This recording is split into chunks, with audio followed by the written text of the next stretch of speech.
our friends at Deity Microphones reached out and asked if we wanted to review their S-Mic 2 shotgun mic. Of course, being the audio and recording nerd that I am, I really jumped at the chance. But is it a good enough upgrade for us to ditch our lav mic?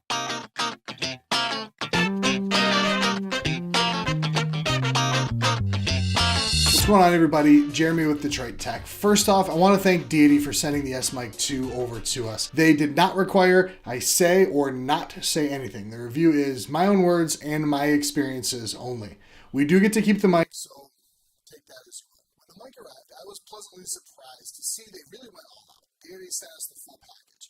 There's the mic itself, which comes with the foam windshield and mic clip that all fit into this nicely padded waterproof travel case. This thing will actually take a pretty good beating. This package also comes with a nice Deity for windshield, or what many people call a dead cat, and a Rycote pistol grip shock mount. I'll put a link in the description below so you can check it out for yourself and support the channel. So we're recording this video using the S-Mic 2 and this little lav mic here. So I'll be switching back and forth between them during this review. I won't do any EQ work or anything either, so you can just see how they sound comparatively. Now this mic runs in a price range that will compete with kind of the Rode MKG4. Unfortunately, I don't have one of those to compare with, but what I can tell you is the S-Mic 2 sounds pretty darn good. So I did some research as well. I've listened to it myself, watching some other reviews of other YouTubers who had other mics to actually compare it with. And no, it doesn't really seem to compare really with the likes of the $2,000 Sheps or, the $900,000 Sennheiser 416, but it is really, really good. We've done our videos mostly with a lav mic, and what I noticed first is the S-Mic 2 has a little bit less low end. Keep in mind though, that's having the shotgun mic, a little bit distance, 2 feet or so, while recording lav mic is a few inches away, really. So the proximity effect definitely has a voice there.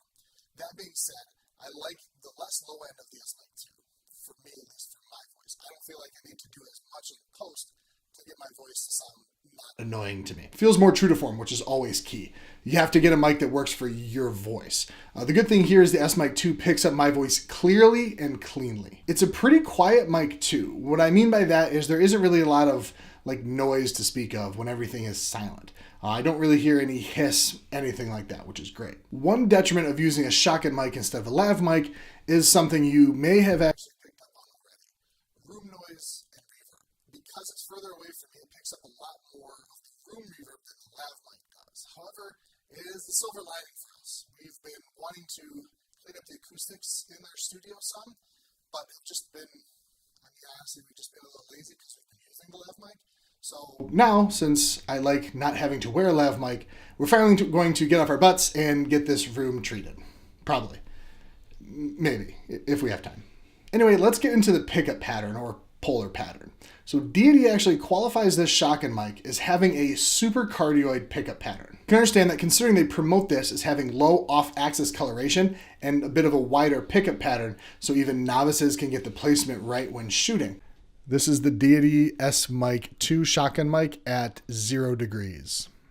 This is the Deity S2 shotgun microphone at 45 degrees. This is the Deity S2 microphone at 90 degrees.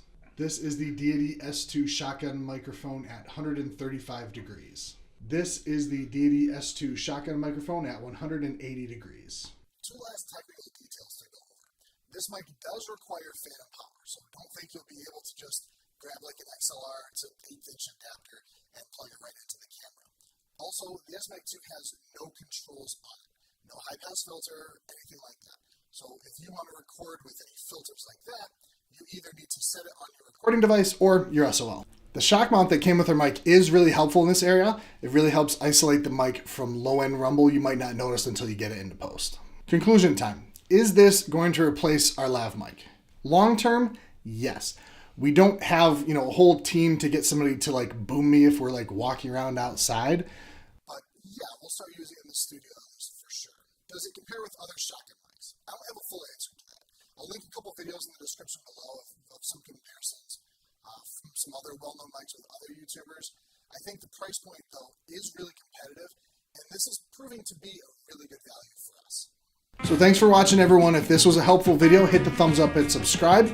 Let us know in the comments below if you're thinking of picking one of these up, and we'll catch you in the next one. And it goes like